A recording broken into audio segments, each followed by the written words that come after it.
Why is toxicity in online gaming communities accepted as the norm? I've slowly come to realize that whenever toxicity is brought up in any online game, the responses are always about muting the toxic behavior. But that means we are just tolerating it, not actually trying to fix it. Another common defense includes, this is just the normal level of toxicity and other things that try to establish the normalcy of bad behavior. And I know many games have a type of behavior score associated to people's accounts, which can lead to a ban if it's too bad.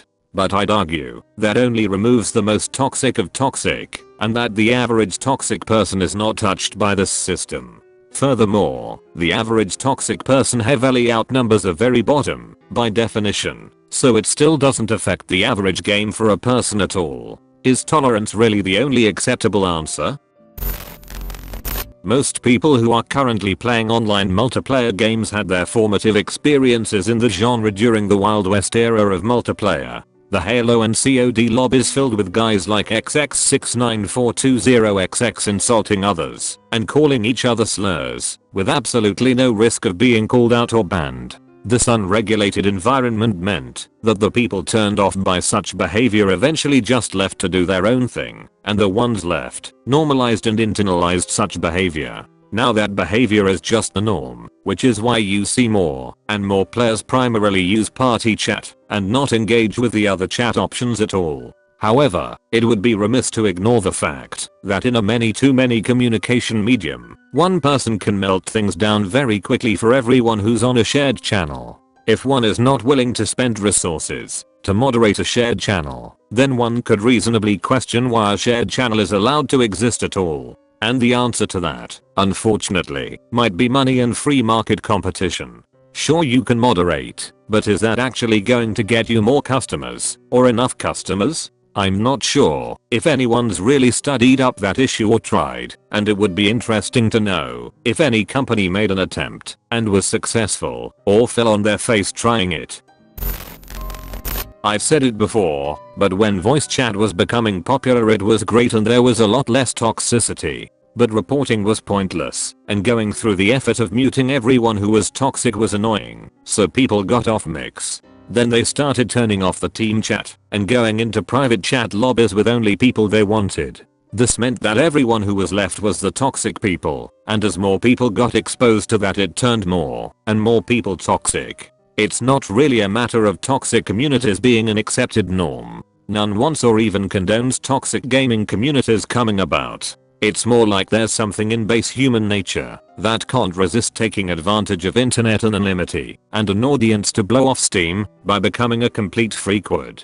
About the closest you get is a place that deliberately takes this on as one that has decided to ride the freakwood hype to increased ad revenue, the underbelly of 4chan and something awful. For example, sensationalism is a popular business model these days, even if it does multiply world toxicity. But toxic communities are probably more often not deliberate at all, just places with inadequate moderation. Steam forums, Blizzard.net, Foxhole, to the point where it's adequately rewarding to be a freakwood to remain one. No sense changing a lousy coping mechanism if it's working. People of good moral character won't choose to become freakwoods just because they can. But good moral character is something you make, you aren't born with it. So a lot of the freakwoods you meet on the internet are mostly those whose circumstances have prevented that from happening. Normal people, in other words. For whatever reason, a lack of accountability is all it takes for many people to behave monstrously. Get enough freakwoods together, and it might appear you have a toxic gaming community, but it's more like it just takes a few rotten apples to really stink up the place. Keep that going long enough, all you'll have left is either rotten apples or people who can put up with the stank. Many gaming companies aren't prepared for this. It's like a force of nature, so the fuckwoods just migrate from game to game and keep being freakwoods until when and if they learn not to. For the players affected by these inadequate measures, yes, to tolerate this is all we can do. But if you refuse to play games with toxic communities, it will force profit-motivated developers to do something about it. In the same way, sensationalist behavior is only perpetuated as long as it is rewarded. That's your alternative, and it's not a quick or easy fix. You're talking about nothing less than online social reform. Possibly similar to why games like Monopoly are considered family breakers. Society is a mixed bag of behaviors and standards. Looking at how some people react to the coronavirus situation, you can extrapolate how a vocal and not insignificant subset of people behave in public. Now add semi-anonymity and a competitive arena to that. It is invariable that you will run into some people who are self-centered / narcissistic douchebags. Don't get me wrong, I'm not saying that it is right, but there's only so much that you can moderate a pool of hundreds of thousands of people in a day. Still, it does often feel like companies choose the we wouldn't to send away a potential source of revenue path versus cracking down on some of the more troublesome or repeat offenders.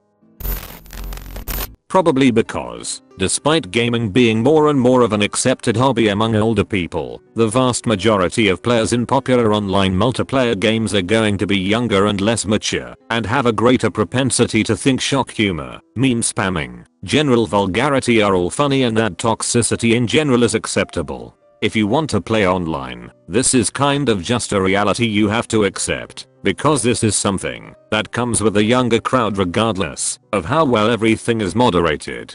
As another comment pointed out, I don't think it's just a younger generation that's the issue here. I also think a rather large part of the problem is that people from older generations grew up during the Xbox Call of Duty times, where toxicity wasn't really a thing. It was just downright slurs and N-words thrown around left and right. From there, you either grew with it or left it altogether, and the ones that chose to stick around internalized this behavior. And we all know what internalization of poor behavior leads to. There are no on-site referees to bench bad sports mid-match. Imagine if every game is run on street rules sports. The only mechanic points are the timer and score count. But there are no referees to blow the whistle on rule breakings and benching the offending players. Instead, the penalties are handed out post-match, and more often than not it is the blame game for the losers, while winners rarely complain, since there are no incentives for winning via edge-outs. I think part of the problem is how do you even define toxicity? What standard of behavior do you enforce that won't have people on either side accusing you of drawing the line at the wrong spot? I play a lot of Final Fantasy XIV, and although it's probably not very toxic in comparison to MOBAs, shooters, or even WoW, trying to figure out where the line is in a group of people with very different approaches to gaming and mindsets can be a nightmare. To give an example, let's say you have someone tanking, and they aren't the most efficient in their use of cooldowns. If the healer complains about that in chat, are they being toxic? Or is the tank toxic for dragging down the enjoyment of the other players with their subpar play? I constantly see situations like that where both sides think the other one is being toxic, because ultimately they have incompatible attitudes towards the game, and what makes it enjoyable in the first place. When a community becomes flooded with toxicity, the non-toxic people often don't stay and try to fix it. They either learn to deal with it, or they leave.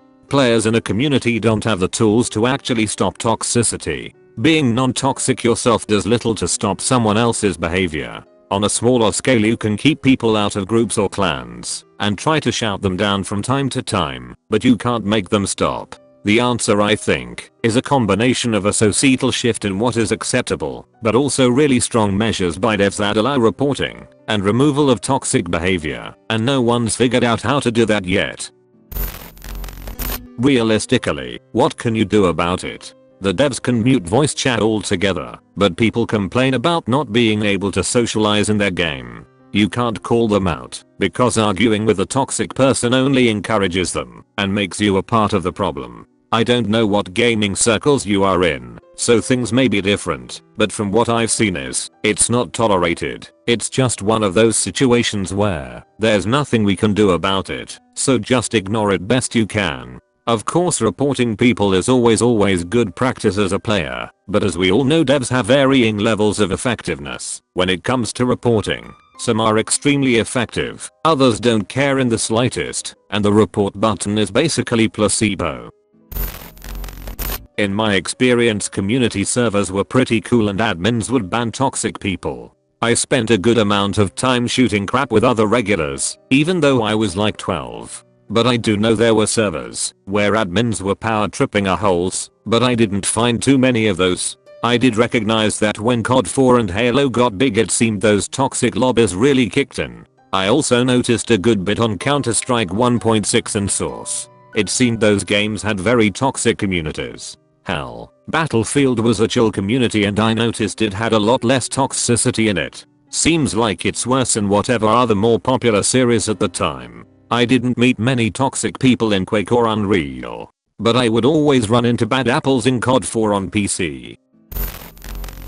Toxicity is a term that covers a number of different behaviors that shouldn't really be lumped together.